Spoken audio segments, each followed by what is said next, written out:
Tonight, breaking news, the president reigniting his trade war with Canada, calling off talks with America's second biggest trade partner. Trump furious after Canada announced a new tax on some American tech companies. The president cutting off trade negotiations and threatening new tariffs. It comes after the two countries slapped each other with tariffs after tariffs, and those threats from Trump to make Canada the 51st state. Also tonight, Trump's big win at the Supreme Court, the 6 conservative justices severely limiting federal judges. What happened next with birthright citizenship, and why one dissenting judge wrote, "No right is safe in the new regime that the court creates."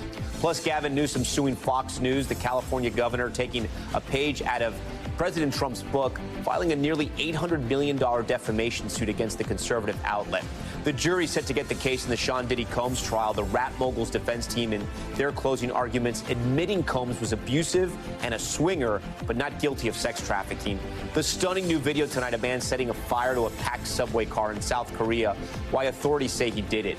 Jeff Bezos says, "I do." New images tonight as the billionaire Amazon founder ties the knot in Venice in a star-studded ceremony. And the cover of Vogue featuring the new Mrs. Bezos. And the three amigos, the trio of patients who bonded while waiting for their transplants, what they told us about their new hearts and the friendship they found along the way.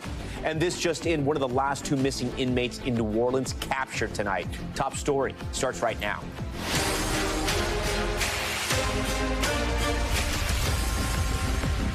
Good evening. Tonight, the trade war between the U.S. and our neighbors to the north exploding again as President Trump cuts off Canada from trade negotiations.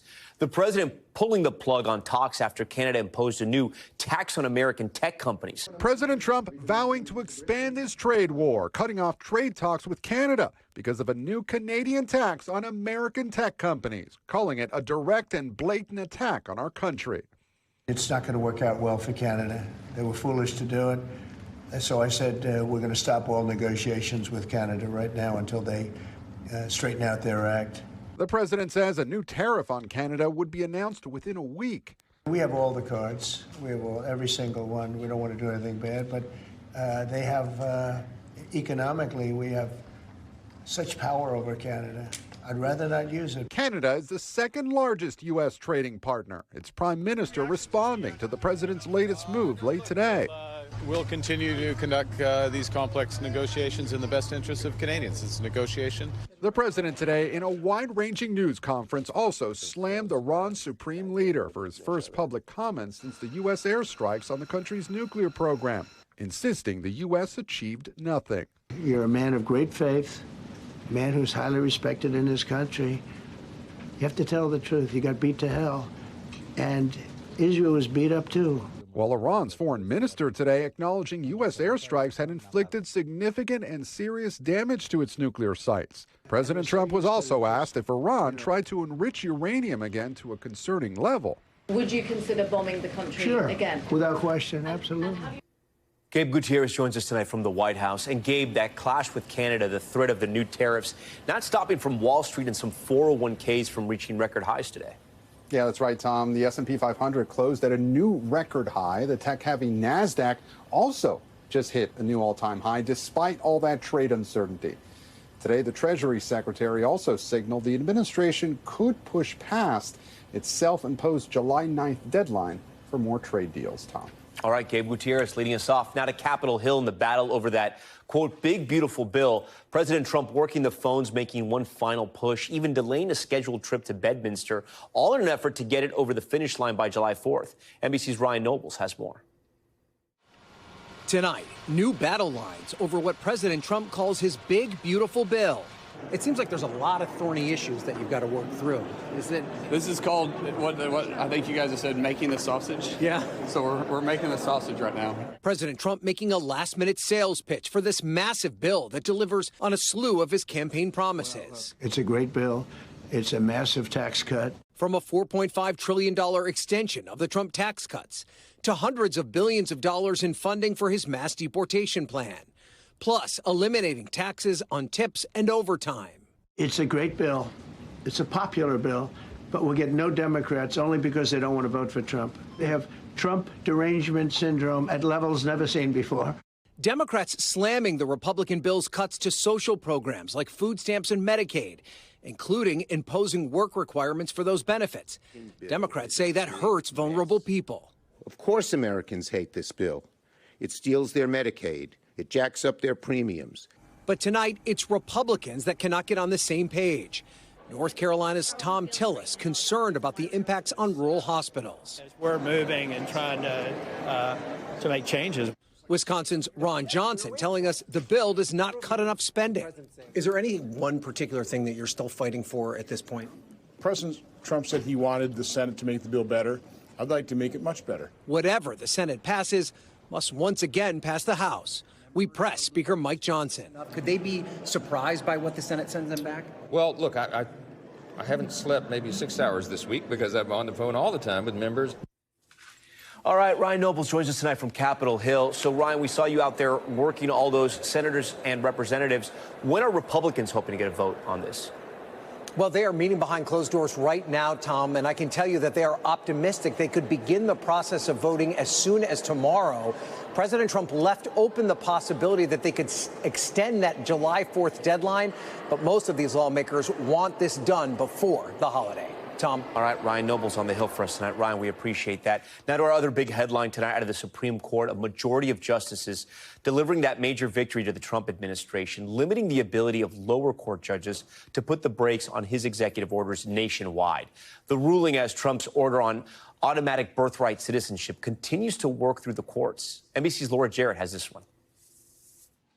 Tonight, a sweeping victory for the president in his battle with federal judges who've blocked key portions of his agenda. This was a big decision, an amazing decision. The justices in a 6-3 ruling significantly limiting the power of individual lower court judges to issue decisions with nationwide effect. Those judges handing down more than 24 injunctions blocking Trump executive actions as of May, from military service to federal funding to the focus of the current case, a nationwide injunction halting his executive order banning birthright citizenship. We've seen a handful of radical left judges effectively try to overrule the rightful powers of the president to stop the American people from getting the policies that they voted for in record numbers.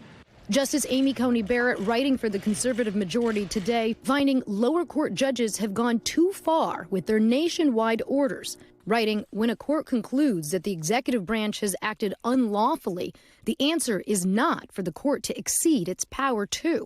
The ruling sparking a pointed clash between the justices. Liberal Justice Sonia Sotomayor dissenting, saying, today's decision is not just egregiously wrong, it is also a travesty for the rule of law. The High Court not asked to rule on the merits of the president's effort to ban the birthright citizenship provided under the Constitution to the babies of undocumented immigrants. That was meant for the babies of slaves. It wasn't meant for people trying to scam the system and come into the country on a vacation. One of the undocumented pregnant women who originally sued the Trump administration, with her baby now due in 2 weeks, asking to remain anonymous today, La verdad que me siento muy triste. Telling us she is very sad, not knowing if her child will be granted citizenship, La respuesta, tener una respuesta especialmente... but going to keep fighting. Meantime, the High Court also wading into fresh clashes over the First Amendment. The conservative majority finding Maryland parents are now allowed to withdraw their children from public school on days that books with gay and transgender themes are taught, and upholding a Texas law requiring the users of websites with sexually explicit material provide identification verifying they are over 18. Okay, so for more on some of these blockbuster decisions, Laura Jarrett joins us live in studio, and NBC News legal analyst Angela Senadella joins us now on set. So great to have you guys. Laura, let me start with you. Let's go back to birthright citizenship. Yeah. Walk our viewers through what happens, because the court didn't really make a ruling on that. Yeah, so now this is going to go back down to the lower courts, and the lower courts are going to be the ones to say, okay, is this the type of thing that it actually deserves a block nationwide? Is it something where the relief only makes sense if it's done nationwide? And so you see now all the plaintiffs clamoring tonight to say, please certify us as a class so that we can get that nationwide treatment. But, Tom, there might be instances in which the court says, yes, a state should do that. It should go nationwide. But then again, the government's going to come along and say no, and it's going to go back up to the Supreme Court. So on injunctions, Angela, the president called this a monumental victory for the Constitution, to quote him. Does this get us closer to the Constitution?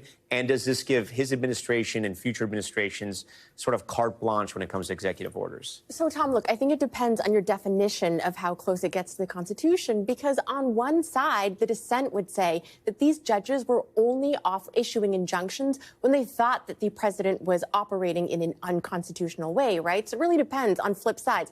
Now, does it get us closer to a carte blanche president? It gets you closer, but there's still guardrails, Tom, right? First of all, he still has to defend his orders on the merits in front of the Supreme Court. There's no carte blanche there. There's also class actions, like Laura mentioned. There's still other options. Does it stop a lot of those lawsuits that have been going back and forth? I mean, what happens there? Because I know the courts have been tied up with them. Now there's going to be a flood of lawsuits. Even more? Yeah, now there's going to be a flood, because now you can't get a nationwide injunction just any old time. And so now you're going to have individual plaintiffs having to sue all over the place in order to get things blocked that would have just been done nationwide in, somewhat of an efficient way. Yeah, and speaking of those class actions, so Kavanaugh really noted in his concurrence today that, look, these class actions are an option that these plaintiffs can present, but they're so much harder, Tom. Yeah. Getting certified as a class can often be impossible, actually. So the relief offered in that way is just not like a straight arrow. And this case was much easier. Explain a little more of the ruling when it came to parents and their kids, students in schools, and what it came to the LGBTQ literature and how they can opt out. How is that going to work now for public schools? So I think the idea there is that the parents should have had a choice in the matter. And we see this sort of crop up in a lot of different contexts. And there have been certainly other times where the conservative majority has ruled in favor of the parents now. But essentially, it's like if a certain book is being taught on school in that day, I get to take my kid out on that day for that particular theme that I don't like. And they will be given advance notice now, if that were to happen. They should. The whole idea is that they should have been able to be given the opportunity to opt out. And then are there still things in the pipeline that we are waiting for from this Supreme Court? And what else are you keeping your eyes? Done. That's it. We're done. This is the end of the term. This was the last day. They'll have a conference later in the summer. It's known as the Long Conference, and then they'll start again fresh in October. All right, Lauren, Angela, so great to have you guys as always. Thanks for being here. Now to a legal battle brewing between California Governor Gavin Newsom and Fox News. Newsom is suing the media giant for $787 million. That's a symbolic figure, alleging primetime host Jesse Waters made false claims about the governor over the timing of a phone call he claimed he had with President Trump related to the protest over immigration crackdowns in L.A. Fox News calling the lawsuit a publicity stunt. I want to bring in NBC News correspondent Camila Bernal, who is the latest in California. Camila, get our viewers up to speed. Why did the governor choose that number first, $787 million? That's kind of important.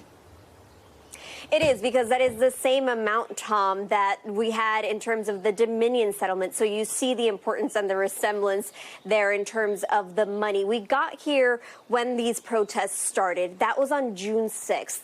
And then 2 days later, a reporter asked Gavin Newsom, when is the last time that you spoke to the president? And Gavin Newsom says, I talked to the president on June 6th, and says he lied about a lot of things, which is a separate story. But then what happens is that 2 days later, the president is in the Oval Office, and another reporter asked the president, when is the last time that you spoke to Gavin Newsom? And the president says, a day ago. I told him he needed to do better. And so that same day, on June 10th, what happens is that Governor Gavin Newsom goes on X and he says that the president lied, that there was no phone call, that there was not even a voicemail. And then you have Jesse Waters go on Fox News that same night, and here's what he said. Newsom responded, and he said there wasn't a phone call. He said Trump never called him, not even a voicemail, he said. But John Roberts got Trump's call logs, and it shows Trump called him late Friday night, and they talked for 16 minutes. Why would Newsom lie and claim Trump never called him? Why would he do that? So they're obviously arguing about when this phone call happened, if it happened. And Fox News, like you mentioned, saying that this is a publicity stunt, that they want this lawsuit dismissed. So it's unlikely that they're actually going to do what Gavin Newsom wants. And he says he wants an on-air apology and a retraction. Likely it's just not going to happen, Tom. And it feels like the California governor is also sort of following President Trump's playbook. He, of course, has filed several high-profile lawsuits against major media companies. How does this suit compare to those? Yeah, so every lawsuit is different, but there's a lot of them that have to relate essentially to that defamation and to areas where the president is unhappy or doesn't like what that news organization said. There are some lawsuits that pertain to polling or to editing or to what the news organization said. And so it's clear that Gavin Newsom kind of maybe saw those lawsuits and is doing something very similar here. It's also not a secret that Governor Gavin Newsom is looking forward to 2028 maybe as a potential run for president. And he wants to be seen as that leader that opposes the Trump administration, as that leader that opposes Fox News. So it is possible that this is what he's doing with this lawsuit. And he says at the end of the day is about lies and about what the president and what Fox News is saying to the American public. Of course, we'll have to wait and see what a judge decides there, Tom. Okay, Camila Bernal for us. Camila, we thank you. We also have breaking news out of New Orleans. More than a month after that 10-man prison break, authorities capturing one of the final 2 escaped inmates. Authorities say they found Antoine Massey at a New Orleans home tonight. He escaped while serving time for domestic abuse, car theft, and a parole violation. Officials say they are still working around the clock to find that one last missing inmate. And the suspect accused of killing a Minnesota lawmaker appeared in federal court today. Nearly 2 weeks after what authorities are calling a politically motivated attack, the alleged killer charged with stalking and murdering State Speaker Melissa Hortman and her husband and their dog, and the attempted murder of a separate state lawmaker, Senator John Hoffman. His appearance coming just moments before hundreds of mourners gathered inside Minnesota's Capitol Rotunda as the couple laid in state. President Biden making an unannounced visit to pay his respects. Also snapping this selfie with Hoffman, who remains hospitalized but is expected to be okay. We're back in a moment with the trial of Sean Diddy Combs, almost in the hands of a jury after 6 weeks of testimony. The defense team delivering their closing arguments today. When will the jury get the case? The subway inferno caught on surveillance video, how a casual commute rapidly turned into a fiery death trap.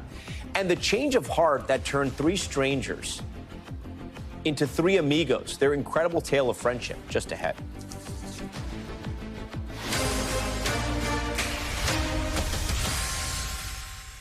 We are back now with the defense team for Sean Diddy Combs resting their case after a day of closing arguments in his sex trafficking and racketeering trial. Combs' fate will soon be in the hands of 12 New Yorkers as jury deliberations are expected to begin Monday. Chloe Malas has this report tonight. Tonight, Sean Combs' defense team making their closing arguments in his criminal trial. As 6 of Combs' children looked on, his attorney Mark Agnifilo telling the jury that this is a tale of 2 trials and badly exaggerated. Combs is charged with 2 counts of transportation to engage in prostitution, 2 counts of sex trafficking, and 1 count of racketeering. Agnifilo trying to discredit allegations of kidnapping, bribery, and arson, but prosecutors painting a different picture over the last 7 weeks, calling 34 witnesses, ranging from alleged victims and escorts to Combs' former assistants, and telling jurors in their closing argument that Combs used power, violence, and fear to get what he wanted, alleging he ran a criminal enterprise, calling it Combs' kingdom, where everyone was there to serve him. And that prosecutors say Combs physically abused and sex trafficked former girlfriends Cassie Ventura and another woman, forcing them to take drugs and have sex with male escorts. But Combs' lawyer saying that there is no evidence to support this and that it was a swinger's lifestyle. Also playing this hotel security video of Combs beating Ventura in 2016, saying if he was charged with domestic violence, he would have pled guilty, adding it's a state crime. Going on to call Ventura the real winner for walking away from her 2023 civil lawsuit against Combs with a $30 million settlement. They basically said, my client did a lot of bad things, but he's not charged with those bad things. He's charged with these very specific federal crimes, and the government can't prove those. All right, Chloe, and joins us on set along with trial attorney and legal analyst Misty Maris. So great to have you guys both again tonight. So, Chloe, you were in court. Talk to me first, how long were closing arguments for the defense, and what did you see from the jurors? I also know that you got to read a letter that was written to Combs' children? Yeah, so a lot to unpack here. I was inside the courtroom for most of closing arguments. I was in there for the first several hours. And in total, Mark Agnifilo, Combs' lead defense attorney, took 4 hours and 3 minutes. This was more than the defense had planned to take, but it's still shy of what the prosecutors took yesterday. the jurors, they were laughing sometimes. This was a different Mark Agnifilo, very theatrical. He said, right, like I said in my piece, it's a tale of two trials. And he really hammered home the points that this is domestic violence at best when you're watching the Intercontinental video, when you're hearing about this abuse, that Combs should have been tried in state court. These are not federal crimes. Like I said, 6 of his 7 children were there, and I was sitting right behind his 3 daughters, and his daughters were reading a note that had been passed from Combs via his attorney. And it said, I'm so proud of you. I love you so, so much. And so I've also seen the daughters communicating to him via letters. Because look, I mean, as far as we knew, he's run out of minutes at the Metropolitan Detention Center. So he's not really talking to anybody in the last phase of his trial. So you can imagine that his daughters are thinking, this is a quick way to talk to dad. Misty, talk to me about what you observed the jurors doing during closings for the defense. Yeah, so a lot of the jurors were very, very engaged. There were 4 male jurors who were really seeming to be nodding their heads as Mark Agnifilo was giving his closing argument. And listen, this was diametrically different in style by the defense team today than prosecutors. Prosecutors behind the podium, slides about the elements of the charges. Mark Agnifilo told a story, in some places more effective with respect to how it applies to the charges than others, but it was a narrative. And it was a narrative that really focused on what the defense wants the jury to be thinking about when they review this case, that these are personal relationships, alternative lifestyles, that it's crime tape. This is something he said, crime tape around your bedroom, but it is not sex trafficking. It is not RICO. What was the reason why the defense said they would bring these charges then?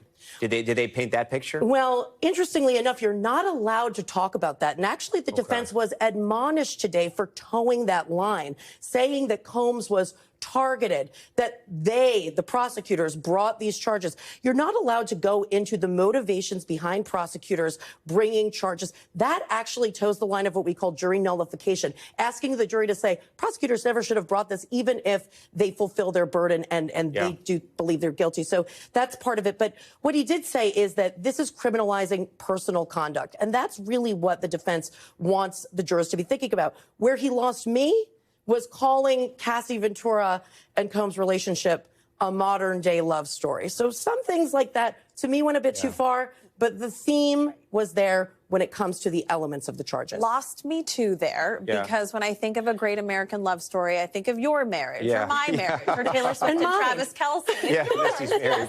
Your wonderful husband. But not being beaten repeatedly, right? But I do think that Mark Agnifilo was successful in trying to discredit the bribery, right? To the transporting of drugs with the intent for distribution. He said this was personal use drugs. I was surprised at how hard he came for Cassie Ventura, saying there is a real winner here, and it's her.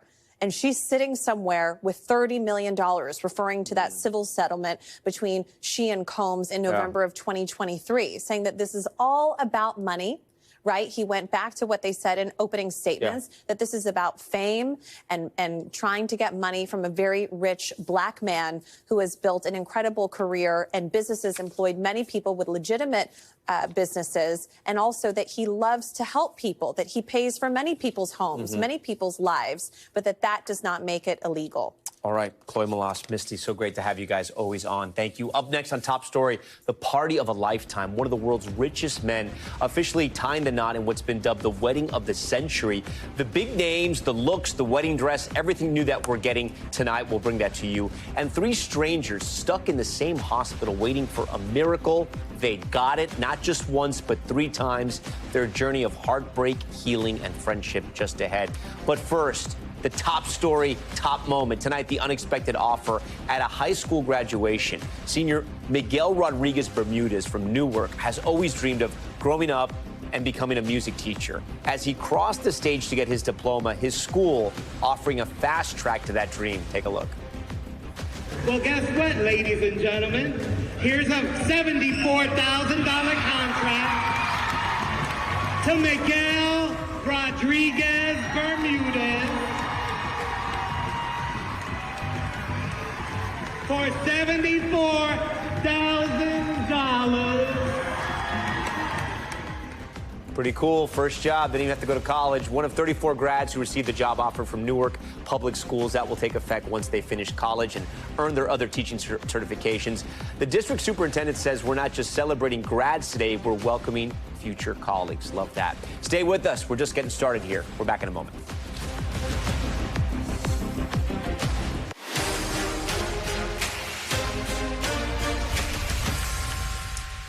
We are back now with what many are calling the wedding of the century, the first look into the wedding of billionaire Jeff Bezos and Lauren Sanchez. The bride sharing new photos of the star-studded ceremony just minutes after tying the knot. Molly Hunter has the details and is in Venice tonight. Tonight, Lauren Sanchez is now Lauren Sanchez Bezos, according to her new Instagram post. Sharing a picture of the beaming couple, revealing her custom Dolce & Gabbana gown, now gracing the digital cover of Vogue. Hi, Lorene, congratulations! Just hours earlier, before changing into her wedding gown, Sanchez stepping into her own boat, a chic headscarf protecting her hair. Hey, Jeff! Bezos, dressed in a tux in the 90-degree heat, speeding down the Grand Canal in a flotilla of paparazzi and security. Arriving at the stunning San Giorgio Maggiore. Directly across from St. Mark's, you have San Giorgio Maggiore, a beautiful church on an island, and behind it, an amphitheater. Joined by some 200 A-listers, from Tom Brady to Oprah Winfrey, Gayle King, Orlando Bloom, Usher, the Kardashians, and Jared Kushner offering Ivanka Trump a hand into their boat. And tomorrow, the final show-stopping party. Saturday night's exclusive party, even more off the beaten track. It is at the Arsenale, the city's old naval shipyard, still controlled by the military, and it is incredibly hard to get to for the public, for the paparazzi, and most importantly, for the protesters. The main protest group, No Space for Bezos, has been small but noisy in recent weeks, planned their biggest day of action yet for 5 p.m. Saturday. But protests not the only distraction. A bald Jeff Bezos lookalike has been walking around the city, even waving at our camera as the real Jeff Bezos got into a water taxi nearby. But most Venetians we met, and tourists alike, not all that bothered by the spectacle of the estimated $50 million extravaganza. This city is for everybody, for Bezos, for her wife, and for you, for me, for everybody, for every person. I don't see no problem with it. As a Venetian, we're not getting any kind of troubles or problems with public transport. I can get wherever I like. And these American women from Texas staying at one of the hotels hosting dozens of the wedding guests. We had some great dinner reservations, lunch spots, and then we just went to what we had already planned. And then next to us would be, you know, Jerry Seinfeld. See, yeah, it hasn't ruined our trip at all. No. It's been exciting.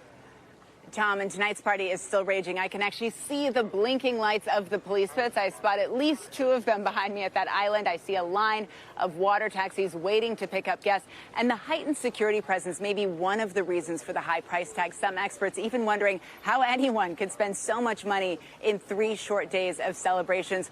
The other reason, maybe surprise musical guests. A-listers performing possibly tonight or tomorrow. The big party tomorrow night is at the Arsenale, which promises to be a mega final blowout bash. Tom? Hope you get an invite. All right, Molly, we thank you for that.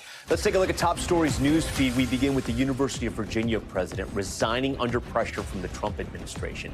James E. Ryan submitting his resignation to the university's board today, following New York Times reporting that the Department of Justice demanded his ouster to resolve a civil rights investigation into the school's DEI policies. The investigation threatening not only his job, but also university funding. Dozens of universities are facing investigations as part of the Trump administration's anti-DEI campaign. And in Texas, 2 men were sentenced today for their roles in the deadliest human smuggling tragedy in U.S. history. The sentencing coming down on the 3-year anniversary of the horrific event when dozens of migrants were locked in a tractor trailer without air conditioning in the Texas heat. In all, 53 people died. Ringleader Felipe Orduña Torres sentenced to 2 life sentences plus 20 years. And right hand Armando Gonzalez Ortega, his right-hand man, getting 87 years. And a new warning from police not to leave children in hot cars after a scary rescue this week. Police in Corona That's in California, releasing body cam video of officers seeing a baby in distress in a locked car before breaking a window to unlock the car and get the child to safety. The temperature in the car reaching 110 degrees. Police reminding parents and caregivers to always check the backseat of a car before locking the doors and keep keys away from children. And a new record set at auction with rookie Michael Jordan's basketball card selling for a whopping $2.5 million. The card, sold by Pharrell Williams' auction house Jupiter, is the most expensive sale for a rookie Jordan card and the third most expensive Michael Jordan card ever sold. The card was signed in secret by Jordan at his exclusive golf club in Florida. Okay, in a shocking moment in South Korea when a man set a subway car packed with people on fire. Security video released by prosecutors showing a 67-year-old man throwing gas into the middle of a busy subway car in Seoul, sending commuters scrambling away before the man ignites a huge blaze in the middle of the car. Miraculously, only 6 people were injured and no one died. That man arrested and charged with attempted murder and arson. Police saying he planned the attack because he was angry about his divorce. Okay, now to our series, The Cost of Denial. Tonight, one of the country's leading cancer centers right here in New York City is in a major dispute with a healthcare giant. Our Aaron McLaughlin spoke with one patient in need of care caught in the crossfire. Daddy's home from work. Diagnosed with a rare incurable stomach cancer, 2.5 years ago, Lee Kassler turned to New York-based Memorial Sloan Kettering Cancer Center. Do you feel like your life depends on being treated here? Yes. Yes. No question about it. Known as MSK, it's one of the top cancer centers in the country, now mired in a contract dispute with one of the nation's largest health insurers, United Healthcare. One that Kassler says has left him completely confused. If this contract ends, do you know what that means for you? Not yet. The current contract expires Monday. MSK will soon be out of network for thousands of MSK patients like Kassler. The two sides in a bitter and public feud over reimbursement rates. Quite frankly, UHC is prioritizing profits over patients. MSK's chief medical officer saying United pays them at rates lower than other major insurers. We're really just asking for sustainable rates that really cover the cost of that quality cancer care that we give. United says its priorities are helping patients access the quality care they need while making health care as affordable as possible. UHC's chief medical officer told us Lee Kassler should not worry. He will be able to keep his doctor as long as he needs to be treated for his active cancer care diagnosis. New York state law requires continuity of care for patients like Kassler in active treatment for 90 days. But this is why communication is key. Look at this right here on United Healthcare's own website. It says if you are in the middle of treatment with an MSK provider at the time they go out of network, you may qualify for continuity of care. May qualify. The answer is I should, but until I see that in writing officially, it's uncertain. As recently as yesterday, MSK also said there was no certainty for its patients. Right now, there are approximately 19,000 patients who are at risk of having their cancer care disrupted. United says MSK continues to share inaccurate information regarding continuity of care, creating additional fear. Care is not being stopped for patients undergoing cancer treatment. We do not deny continuity of care requests that are in active treatment. And we will continue to pay claims throughout their course of treatment. But this was news to Kassler and MSK. Late today, after we pressed for clarification, United Healthcare sent NBC News this new statement, saying after the 90 days required by law for eligible individuals, the continuity of care period could be longer depending on the individual's condition and if they remain in ongoing treatment with their provider. The words could and depending, leaving Kassler uncertain and unsettled about his care continuing past the 90 days. I have received no such assurance, nothing in writing, absolutely not. You're in the dark. Yes, and that's stressful. With that, Aaron joins us in studio. So, Aaron, what are Lee's options here if he doesn't receive that guarantee in writing? Well, we know that he is legally entitled to that 90-day continuity of care. That is a matter of the law. In that statement to NBC tonight, United Healthcare saying that toward the end of that 90-day period, patients should contact them to see if they qualify for an extension. Another big if. And if they don't, they could fall out of network. It's also worth noting, though, it is entirely possible that in that time period, MSK and United Healthcare reach an agreement. Yeah, we'll have to wait and see. All right, Aaron, we thank you for that. Now to a story of 3 hearts and 1 bond. A trio of men awaiting heart transplants, forming a special connection after spending months together at the hospital. Through thick and thin, they stayed by each other's side as each of those 3 amigos got their hearts. Priscilla Thompson has this one. We've got some news. It was the news 41-year-old Martine Ortiz had been waiting months to hear. We have a heart for you. Really? Martine shaking his head in disbelief before bursting into tears. What went through your mind? I couldn't believe it. I just felt excited. And he wasn't the only patient happy to hear it. I ran straight ahead to his room, congratulate him. You see, Martine, Esteban Gonzalez, and Gabriel Casas had been at Sharp Memorial Hospital in San Diego since February, all awaiting heart transplants. The trio, affectionately dubbed The 3 amigos with broken hearts. When you all found each other, did it change your mood at all? Yes, of course. You wake up depressed, but now you have I want to go see Martin, or I want to go see Gabriel. Yeah. Do you have something else to do besides wait? Then, one by one, each got their heart. First, Esteban in March, then Gabriel in April, and finally Martine, ringing the victory bell Thursday. What has this brotherhood meant to you all? It meant everything because we need each other when we're there. Just made me feel alive again. My brothers in heart. No more broken hearts.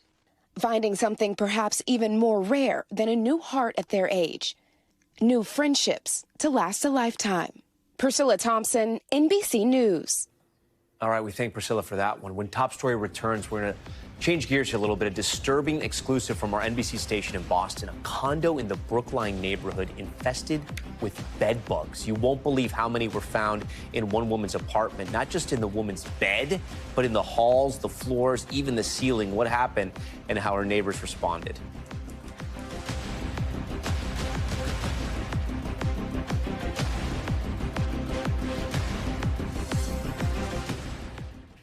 We're back now with the battle over bed bugs spilling over into courts. A Massachusetts condo complex says it's taken them months to take care of a unit filled with 100,000 bed bugs. Michael Rosenfield from our NBC station in Boston has this report, and we do want to warn you, some of this video is disturbing. Inside this apartment in Brookline, trash can be seen piled up everywhere. And if you look closely, you'll see bed bugs roaming around. It's disturbing. We're down the hall. Richard Rubin lives on the 4th floor of the Concord condominiums on Green Street near Coolidge Corner. Property management tells us one of his neighbors has an estimated 100,000 bed bugs in her apartment. It's very frustrating to a lot of tenants, and it causes causes a lot of aggravation. The town's health department says an elderly woman with mental health and hoarding issues owns and lives in the unit. It's one of the worst infestations they've ever seen. The unit was immediately condemned after it was inspected back in May, with the town writing that the unit is unfit for human habitation. The danger to the life or health of any occupants is so immediate that immediate condemnation is ordered. Inspectors found bed bugs on paper, doors, walls, ceilings, hallways, and floors. Kitchen and bathroom facilities were inaccessible because of piled up trash, but the building still had to go to court. A deadline from a judge for the woman to clean her condo has now passed, and property management says they'll now be able to get in next week, and almost everything will have to be thrown out. This thing has been going on now for 2 months. Rubin says this should have been handled much quicker, and it's frustrating the process has moved so slowly. The bed bugs have spread to at least 7 other units. 2 people moved out because of this. 2 across the hall. They had leases, and they moved out. One of them because their 5-year-old got bitten. They wanted to stay long term, but they couldn't do it. They wanted to do it. They want to expose their kids to it. Michael Rosenfield, NBC 10 Boston. Thanks so much for watching Top Story. I'm Tom Llamas in New York. Stay right there. More news on the way. We thank you for watching, and remember, stay updated on breaking news and top stories on the NBC News app or watch live on our YouTube channel.